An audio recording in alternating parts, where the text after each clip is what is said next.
Well, Razorback fans, Razorback basketball came to an end in the regular season, at least, and it didn't have to go the way that it did in this one. Pretty disappointing, but we'll talk about that and a lot more on today's Locked On Razorbacks podcast. You are Locked On Razorbacks, your daily podcast on the Arkansas Razorbacks, part of the Locked On Podcast Network, your team every day. And welcome into Locked On Razorbacks podcast. I am your host, John Nabors. I'm also the host of the John Nabors Show, which you can catch every weekday afternoon from 4 to 6 on Natty State Sports and nattystatesports.com. Today's episode is brought to you by Gametime. Download the Gametime app, create an account, and use code LOCKEDON for $20 off your first purchase. Hope everybody's having a wonderful Monday and had a wonderful weekend, as I know we have a lot of things that we're going to try to dive into and to discuss and to talk about in the best of our ability.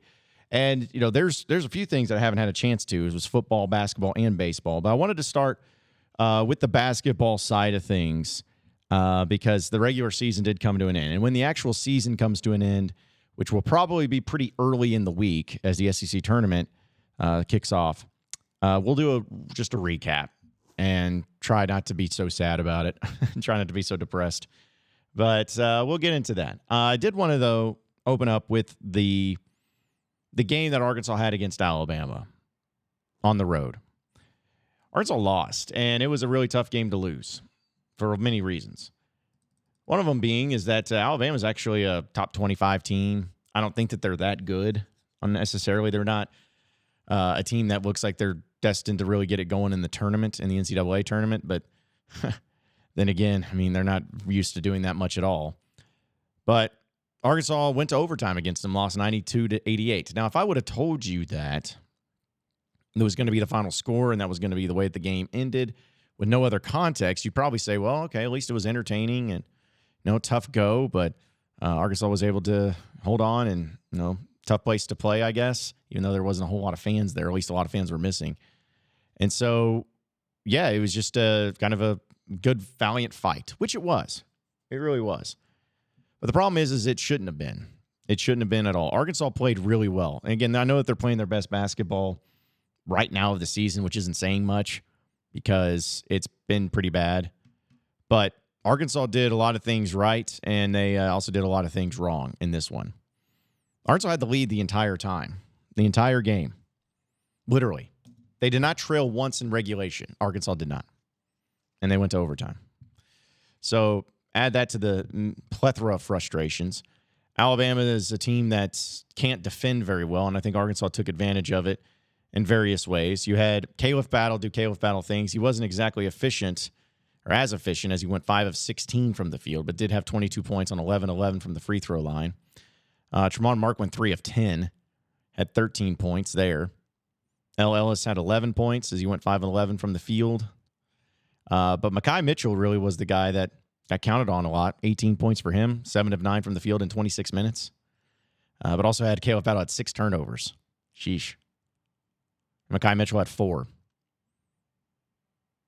But even Trevin Brazil, he had 12 points in this game, 6 of 12 from the field. Didn't make a 3, but had 6 rebounds and 2 turnovers. So, yeah, there was just too many turnovers. 9 assists to 16 turnovers for the Razorbacks. That was a big problem, but still, Arkansas was great from the free throw line, shot 24-27. Did a lot of other good things. But Arkansas had a big lead, at least in the late part of the game. In fact, their biggest lead came when they were up 15 in the first half. But there was a time where they were still up a couple possessions there late in the game, even under a minute to go. Now, we could sit here and we can, of course, dive into the thing about this team blew a lead and that's bad and everything, but I'm like, okay, yeah, you're right. Because you know what? This team's not very good. I think we've very much established that. This team is not good. But I'm just going to take it this way. Arkansas has the lead, 3-point lead. Because Alabama just started hitting threes at the end of the game for some reason. But Arkansas has the lead by 3 points, and it's getting close, and it's under a minute. And Arkansas's got to take a shot. And they set up a shot perfectly, which, again, I wish I could show it if I didn't get hit with some copyright. But they set up a absolutely perfect play where Caleb Battle drives in and dumps it off to Mekhi Mitchell underneath the goal. He's got a dunk. And he goes up for it cleanly and attempts the dunk, but the dunk he missed. He missed the dunk. Now, that's got to be pretty embarrassing, right, for a game to win like that, especially when if he makes that dunk, the game's over, essentially, because Alabama is now down by 5. They have less than 30 seconds to go in the game. And as long as Arkansas, I guess they could have had a chance of blowing it in other ways, but at least you feel really confident in Arkansas's chances of winning the game. Simple as that. But looking back on the further review, there's a reason why Mekhi Mitchell had missed that dunk. Because the man got punched in the face, essentially. Got elbowed in the face, slapped in the face. The Alabama defender's arm literally hit Mekhi Mitchell's head and face so hard that his neck cocked back. And he missed the dunk. No call. No call. Muss wasn't very pleased, as you can imagine. I mean, he's not pleased with this season. I don't blame him. And he essentially said in the press conference where he's like, yeah, we'll send this stuff off, but it doesn't matter. It doesn't change anything. Nothing gets changed. We send stuff off and nothing happens. And he's like, that's been something we've been dealing with all season long. Now, is it a little bit of sour grapes? Possibly. Probably a good part of it. But I also think it's a good point. I don't think that it matters really when you send things off if nothing changes, especially at the end of games and especially in those situations.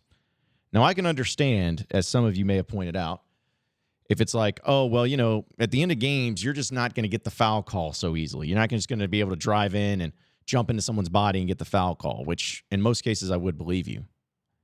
And I'd agree with you. But in this particular case, this wasn't a player just trying to drive into the basket and draw the contact purposely and maybe a little soft, maybe a little contact. No, this guy got hit in the face. Like Mekhi Mitchell missed a wide open dunk strictly only because he got hit in the frickin' face and no call. No call was made. Now Alabama goes down, hits a 3, goes to overtime, rest is history. But it's just a disappointing way for that to come to an end. That would have been a nice little win for Arkansas at the end of the regular season. Because, I don't think Alabama was that great of a basketball team. They got some offensive pieces, but they can't guard to save their lives. Mark Sears is pretty good. But it's just disappointing that it had to come down to that, where Arkansas essentially did do enough to win.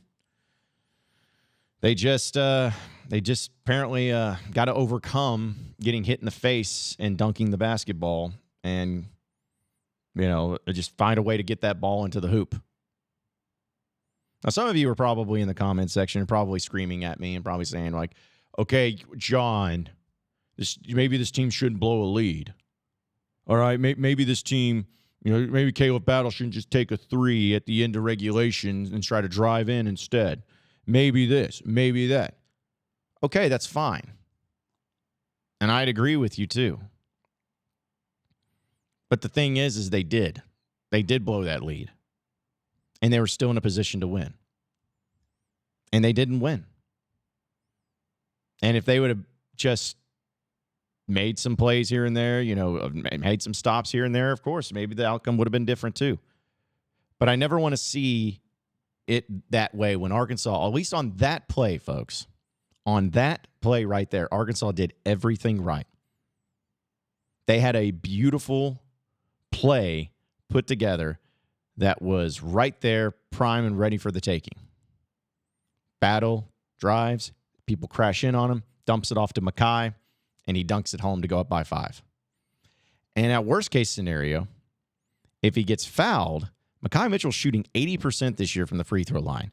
If he just makes 1 of 2, Arkansas has a 2-possession lead and essentially puts them into position to take care of business and get the victory.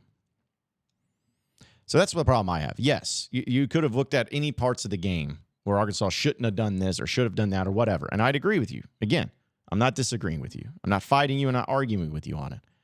But I'm just looking at it as when the game is on the line and Arkansas did the right things and made the right play right there, and essentially is in position to make the lead to where it's almost too much to overcome, or at least there's not enough time to overcome it, and that happens, it's extremely disappointing. It's extremely disappointing. But Arkansas is on Wednesday Night Sadness. They're facing off against Vanderbilt. I do kind of like their draw for what it's worth. If they can beat Vanderbilt, maybe get some revenge on that game. They get South Carolina next, I believe. Like in a position of like South Carolina, then the Auburn. They have to win 5 games in 5 days to want to go to the NCAA tournament. I'm not particularly counting on them to do it, but could be pretty interesting to see how all that plays out. Talk also something else about football that I haven't had a chance to talk about here in just a second. Folks, I got to tell you about Fire TV. Fire TV is your destination for sports, from live games to highlights to in-depth analysis. Fire TV offers some amazing viewing experiences with smart TVs, as well as the Fire TV Stick that you can plug into your existing TV that provides millions and millions of movies and TV episodes. It was free and live TV. Whether it's for opening weekend for baseball or for the college basketball tournament, you're going to want to have a Fire TV. Fire TV created Fire TV channels to deliver constant supply of the latest videos from all of your sports brands, all for free. And that includes all of us at Locked On and most of the big pro leagues and college conferences as well. Fire TV channels let you dive into the game with analysis, highlights, and more to keep up to date and all the latest world of sports. March Madness, NBA, MLB, and lots more. Not to mention great news, entertainment, gaming, travel, cooking videos as well. So check out the Fire TV channels on Fire TV and Alexa devices. If you haven't checked out Fire TV channels, you should. Trust me on this. To learn more, visit www.amazon.com/lockedonfiretv. We're also brought to you, of course, by Gametime. Now, Gametime I've been telling you a lot about, but you should never have to worry about when you buy your tickets for your next big event, whether it's for a concert, whether it's for a sporting event, a comedy show, anything. You're going to have to buy tickets, and it's always easier when you do it with the Gametime app because they have flash deals. They have last-minute ticket sales that they end up putting up there, and they're easy to find. You get to view where your seats are at in the venue from the app, and you always get the lowest price guarantee, event cancellation protection, and other things too. So all-in prices show your total up front, so you know you're getting a great deal before you check out, and you can buy tickets within seconds with just 2 taps. So take the guesswork out of buying tickets with Gametime. Download the Gametime app, create an account, and use promo code LOCKEDON for $20 off your first purchase. Terms apply. Again, create an account and redeem code LOCKEDON. That's LOCKEDON for $20 off. Download Gametime today. Last-minute tickets, lowest price, guaranteed. You are Locked On Razorbacks, your daily podcast on the Arkansas Razorbacks. Part of the Locked On Podcast Network, your team every day. All right, moving on into the next segment of the Locked On Razorbacks podcast. I hadn't had a chance to talk about this, at least on this podcast, so I wanted to bring it up here. I know it's a few days removed from this happening, but, spring football is underway, and Razorback football, we've been able to see a few practices and kind of get a little bit out of it and checking it out and everything like that. But there was some pretty significant news that hit on Friday where Arkansas running backs coach Jimmy Smith was being targeted by TCU to become their running backs coach because they lost their running back coach to USC. And before you could even think about it, this is all according to Matt Zenitz of 24/7 Sports, Jimmy Smith took the job Friday afternoon. Anthony Jones, who went to be the running back coach for USC, now they got to get Jimmy Smith there at TCU. If you want to know what the connection is, of course, Kendall Briles is probably the biggest one because he's still the offense coordinator there at TCU. But, folks, I'm going to be honest. This rubs me the wrong way. Now, Jimmy Smith is a great coach, too. I want to get that out of the way. Great coach, great recruiter. Say what you want about the Sam Pittman era. But if you look at the position groups that have been the most consistent, at least the ones that you feel best about, I'd say running backs is about as great of a position group as anybody and anything. So definitely want to show that there is a lot of respect there in the job that he's done and the guys that he's recruited. But it rubs me the wrong way to see a coach in that position after 2 spring practices bounce. on his team, on the guys that he recruited. My man, Jimmy Smith, was literally at practice Friday morning, coaching the running backs. He was there at Arkansas in Fayetteville in the practice facility, coaching the running backs. And by the afternoon, he's on a flight to Fort Worth. I'm sorry, but that rubs me the wrong way. It does. I think that's Bush League. Because I'm always about people getting better opportunities. I mean, for crying out loud, I've done that. Like you've probably done it too. I always think back to when I left the Buzz to come and do this with McNeese St Sports. It's not something I was looking to do. It wasn't something that I truly was just trying to get out of there as soon as possible. But when opportunities arise, you take them. And sometimes there's not always the greatest of timing to be able to make that work. But I'd like to think, though, that there are ways, at least in the coaching realm, because, again, we got to talk about this in a different aspect, the coaching realm where timing is pretty important because you actually have college kids, teenagers. They're there because of you. You're their guy. You're their coach. And, I think there's an understanding because of the transfer portal and because of how coaching changes work. Certain time frames is when it happens. The transfer portal opens up at certain times. You kind of get an idea from it there too. But it just rubs me the wrong way that a coach where he's coaching his guys and his running backs in the morning and then leaves for not even a promotion. I'd almost even understand if he was becoming the offensive coordinator somewhere. But he's leaving to be the running backs coach at TCU, and he does it on a Friday as spring practice just gets started. I don't like that. I don't like that at all. If he would have left during the offseason and maybe during the time where the season came to an end, that's one thing. But that just really rubs me the wrong way. And again, maybe I'm the wrong one here. Maybe I'm the one that's making too big of a deal out of it. But I mean, personally, I don't like it when players leave to go to a different school after spring practices or even during spring practice. Like, I don't like that either. And I guess the biggest concern that I have now is, does this mean that when the transfer portal window opens up here in the next few weeks, are there going to be players, running backs from Arkansas that are going to enter into the portal because of the fact that their coach left? I hope not, but then again, it wouldn't surprise me. And then what does Arkansas do? Then they have to go into the portal and get some more running backs. They got to figure it out. So, I don't know. Like, Arkansas looks like they've already gotten their new coach, Colby Smith. This was according to Brandon Marcello. 39 years old. He was played for Arkansas's offensive coordinator at Louisville during the 2003-2006 teams. He's come from the Miami Dolphins. And apparently he was a grad assistant here at Arkansas in 2012.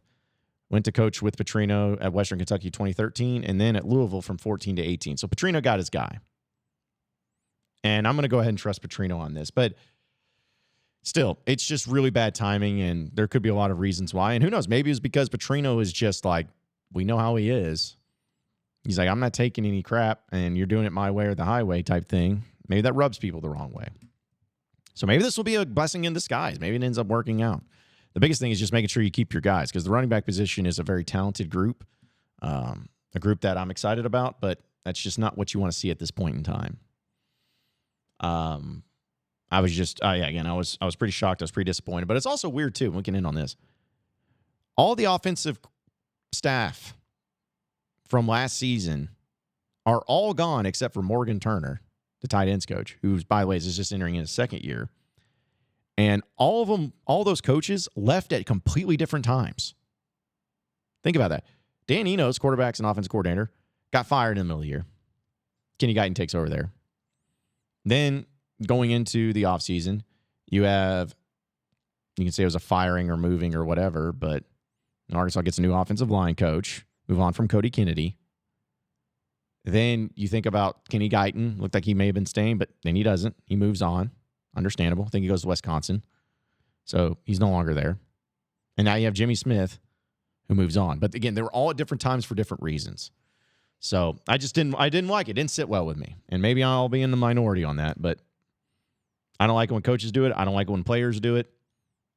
And it just seems wrong, man. It just seems so wrong for him to just bail out like coaching the kids in the morning and leaving that afternoon of the second spring practice. Like, that just seems so screwed up to me. But again, that's just me. We'll do a little baseball talk before we wrap up here on the Locked On Razorbacks podcast. But, folks, when you're looking to hire for your small business, you want to find quality professionals that are right for the role, you have to check out LinkedIn Jobs. LinkedIn Jobs has the tools to help you find the right professionals for your team faster and for free. LinkedIn just isn't another job board. LinkedIn has a vast network of more than 1 billion professionals, which makes it the best place to hire. It gives you access to professionals you can't find anywhere else, and LinkedIn does all of that while making the process easy and intuitive. Hiring is easy when you have that many quality candidates.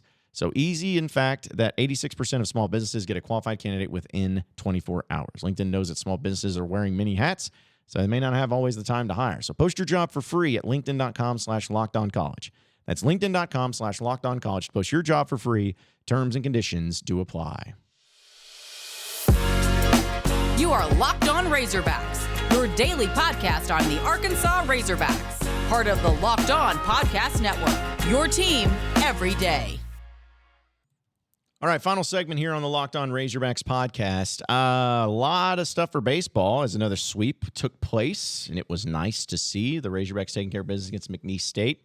And, again, they just keep it rolling, man. I mean, this team's good. They're starting to get better. The offense is starting to click a little bit more, but they were able to win a doubleheader. Had to be moved to Saturday, but they won the first game 3-1. Then they took care of business in the game 2 of a run rule, in fact, 11-1. And then finally on Sunday, they were able to take care of business in what was another run rule of 18-5. So, yeah, just, again, good showing out of all of them. The starting pitching was pretty solid. Hagen Smith pitches 4 innings, gets 9 strikeouts, not too shabby. And, Will McIntyre comes in, gives up a few hits, but keeps the damage to a minimum. Gabe Gackle did a really good job, too. That freshman, man, he shows some stuff. I like him in the closing role. Tiger comes in, pitches 4 innings, gives up 3 hits, but no runs. Has 8 strikeouts for him. And then you have a performance by Mason Molina. Wasn't his best, but did go 4 innings, 3 hits, 4 runs given up. So not ideal, but Gage Wood comes in, does give up a run, but settles in. And Dylan Carter comes in. That's the thing. It's like the offense settled in, and Arkansas was able to take care of business, and that's what matters. But there were 2 things that really stood out in this one. Is not only just Arkansas taking care of business, but one, it was great to see Peyton Stovall back, man. Great to see Peyton Stovall back. I know he's been dealing with the injury, and he really did a great job in his first time back. I mean, you think about this. My man over here in game, let's just look back on it and look at the first game. First game, he goes 1 for 4. So, kind of settling in, getting back. But then in game 2, Stovall goes out there and gets 2 hits, 4 at-bats, but hit a 3-run bomb, home run, which was, again, awesome to see. And then on Sunday's game, gets 2 hits, 2 for 5, 2 RBIs, and just continues to kind of settle in. He's batting .385 to start. And, again, that's just awesome. I'm happy for him. And Dylan Carter, too. It was good to see him. He only pitched 7 times, but did get, at least at the end of the game, they took care of business, got the win. And so it was good to see just these guys that have been injured and dealing with these injuries coming back and looking really strong. So hopefully it keeps going. SEC play starts up this weekend, folks, against Missouri at home. So we'll see exactly where this team ends up standing up. Appreciate everybody listening in and watching in to the Locked On Razorbacks podcast. Be sure to like and subscribe to the podcast on iTunes or on Google Play. You can also get after me on Twitter at John Nabors Show for any questions, comments, concerns that you may have. We'll keep it going from there. Same podcast time, same podcast channel tomorrow afternoon. Have a great day, everybody. We'll see you then.